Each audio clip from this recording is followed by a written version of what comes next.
তুলসী মন্দির থেকে পাতা তুলবেন, পাতা কিন্তু রাধার হাতে দেবেন, কৃষ্ণের পায়ে দেবেন।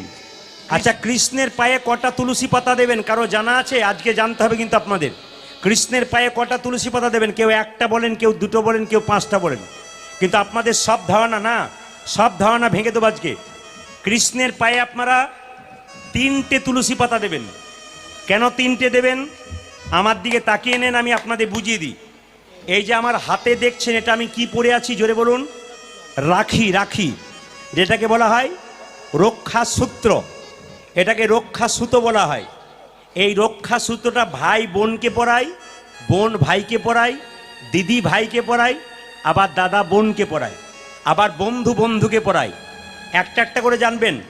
এই যে রাখি বন্ধন উৎসব, আমি তখন ছিলাম আলিপুরদুয়ার, মানে কোচবিহার আলিপুরদুয়ার, কত দূর বুঝতে পারছেন তো? ওখানকার ছেলে মেয়েরা আমার হাতে রাখি বেঁধে দিয়েছে।